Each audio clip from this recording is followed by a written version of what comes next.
जिसके यहाँ लक्ष्मी नहीं टिकती हो, पैसा घर में नहीं आता हो, बहुत चिंता लगी रहती हो, लक्ष्मी से जुड़ी हुई, व्यापार से जुड़ी हुई, पैसा आ ही नहीं लिया, बहुत मेहनत कर रहे हो, सोमवार की सोमवार 5 सोमवार बेलपत्री के पेड़ के नीचे एक घी का दिया लगाना चालू कर दीजिए।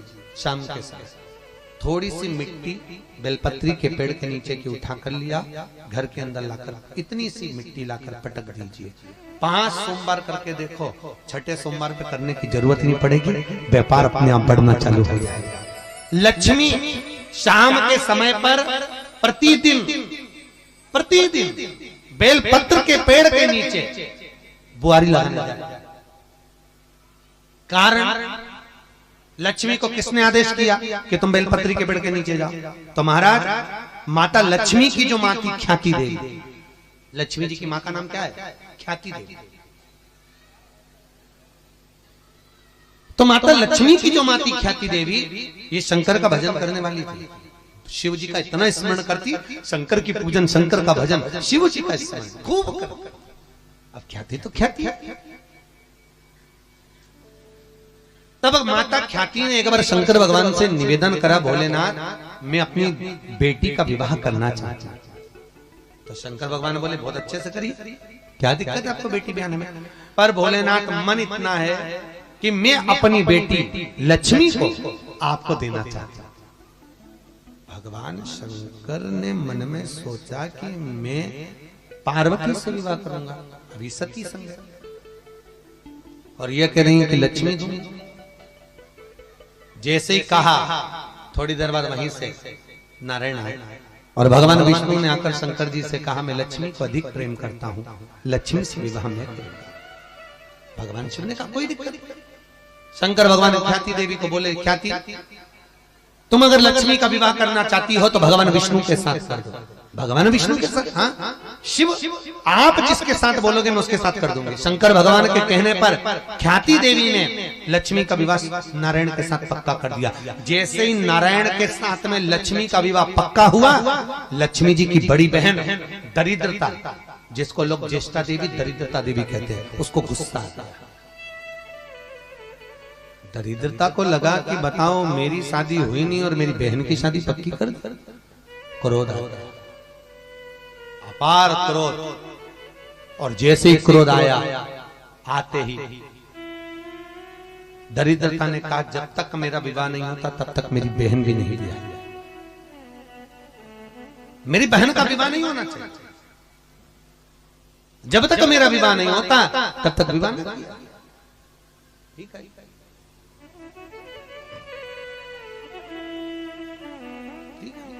अब भगवान विष्णु से भगवान शिव जी ने कहा कोई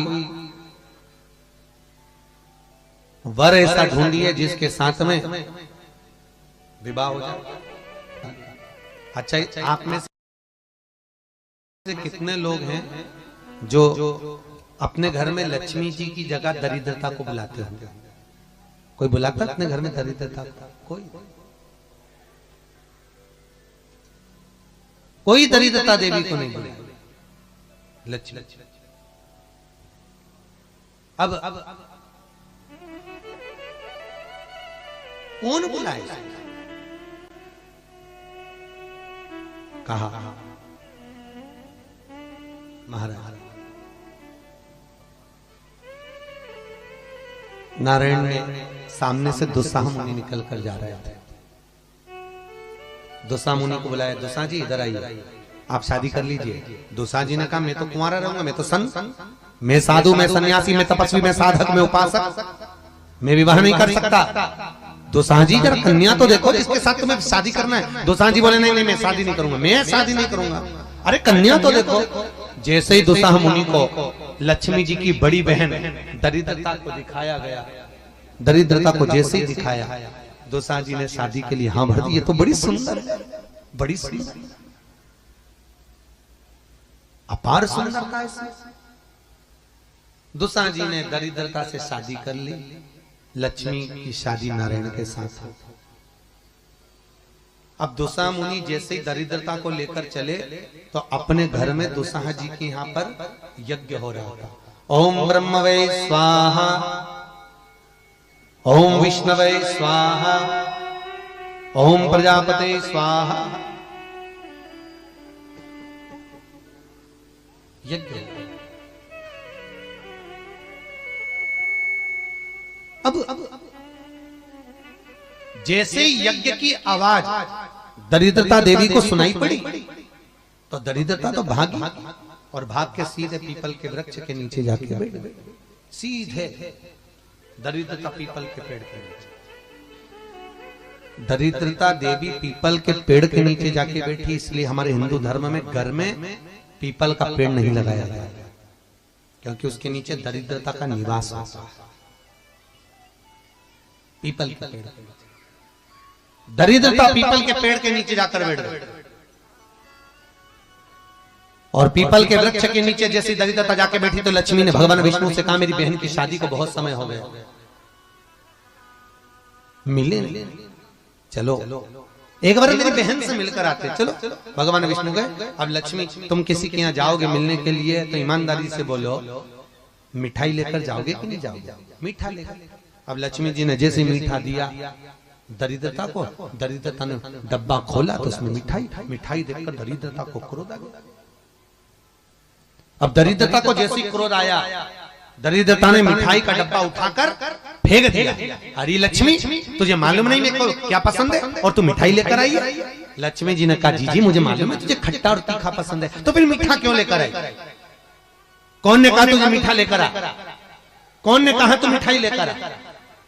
जी मुझे मालूम था तुझे खट्टा और तीखा पसंद, फिर मीठा क्यों लाई? गलती हो अब नहीं।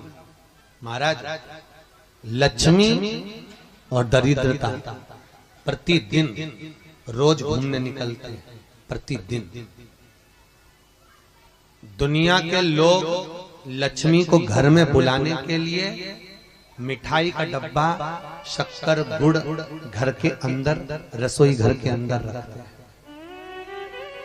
और दरिद्रता देवी कहीं हमारे घर में प्रवेश ना करे, दरिद्रता हमारे घर के अंदर ना आए, इसलिए लोग दुकान के दरवाजे पर, घर के दरवाजे पर नींबू मिर्ची टांग कर रखते।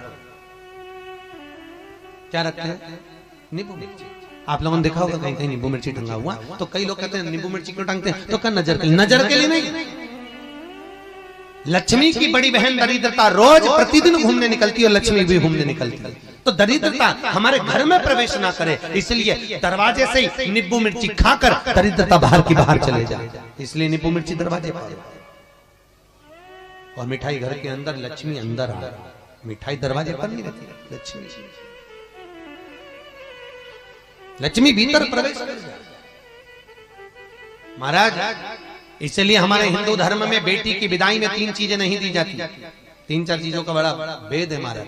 पहले नंबर पर सुई बेटी की विदाई में नहीं देते, दूसरे नंबर पर झाड़ू बेटी की विदाई में नहीं देते, तीसरे नंबर पर चलनी आटा छानने वाली बेटी की विदाई में नहीं देते, चौथे नंबर पर अचार की बरनी बेटी की विदाई में नहीं देते। जिस बेटी की विदाई में अचार की बरनी दी जाती है, जिस बेटी की पहली विदाई में अचार दिया जाता है, उस घर में बेटी कभी सुखी नहीं रह सकती। वो तन से, मन से और धन से वो दुखी ही रहे, उसके घर में वो सुख नहीं भोग सकती कभी। इसलिए बेटी की विदाई में अचार नहीं देते। और आज के जमाने में तो बेटी के जो ससुर होते हैं वो 25 बार कहते हैं, बेटी तेरी मम्मी के हाथ का अचार अच्छा लिया। अब इनको बताए तो बताए कौन कि आचार क्यों बेकार वर्जित? वो दरिद्रता का भाव, वो दरिद्रता का निवास नहीं लिया। दरिद्रता पीपल के वृक्ष के नीचे। भगवान विष्णु ने कहा, दरिद्रता देवी अब हम जा रहे हैं, पर लक्ष्मी और नारायण इस पीपल के वृक्ष के नीचे आपसे मिलने के लिए आए थे। आज शनिवार का दिन है, जो पीपल के वृक्ष के नीचे शनिवार के दिन आकर पीपल की पूजन करेगा वो संपदा को पाएगा, क्योंकि लक्ष्मी और नारायण दोनों इस पीपल के नीचे आए। और सुनो, ए दरिद्रता देवी, 7 दिन तक हम इस पीपल के वृक्ष के नीचे रहे हैं। इस पीपल के वृक्ष के नीचे जो 7 दिन पूजन पाठ अर्चना कुछ भी करेगा, वहां भगवान विष्णु की कृपा बनी रहेगी। इतने में दरिद्रता उठ के खड़ी हो गई। दरिद्रता ने कहा, वारे नारायण, मेरे वृक्ष के नीचे आप आए और आप ही आपका गुणगान गा रहे। नारायण, इस वृक्ष के नीचे एक दिन मेरा भी होना चाहिए। भगवान ने कहा, दिया। ए दरिद्रता देवी, 7 दिन में से एक दिन, रविवार का दिन, इतवार का दिन तुम्हारा रहेगा। जो पीपल के पेड़ के नीचे रविवार के दिन आएगा, दरिद्रता, तू उसके घर में प्रवेश कर जाएगा, तू उसके घर में चली जाएगा। इसलिए हमारे हिंदू धर्म में रविवार के दिन पीपल के वृक्ष के नीचे बैठा नहीं जाता, पीपल के वृक्ष के नीचे जाया नहीं जाता।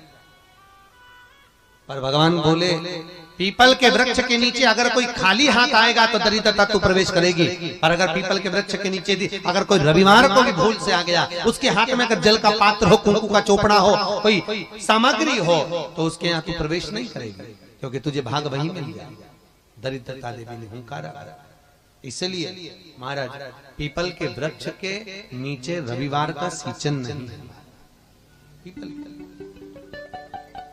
भगवान शिव की स्तुति का आनंद सुख का देने, शास्त्र का भगवत भजन का मूल बिंदु है शिव की कथा।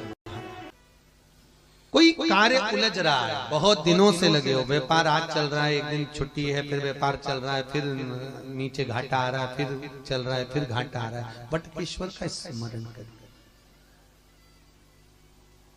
सोमवार के दिन बटकेश्वर महादेव का पूजन करो, बड़ के पेड़ के नीचे जाके बटकेश्वर का स्मरण करो, आपका व्यापार चढ़ेगा बहुत। बटकेश्वर महादेव का पूजन एक जगह और काम आता है। कोई पैसा खा के भग गया, नहीं दे दिया, 25 बार फोन लगा दिया, पैसा नहीं आ रहा, बहुत प्रयास कर लिया, नहीं मिल रहा, तो पीपल का पत्ता, बड़ का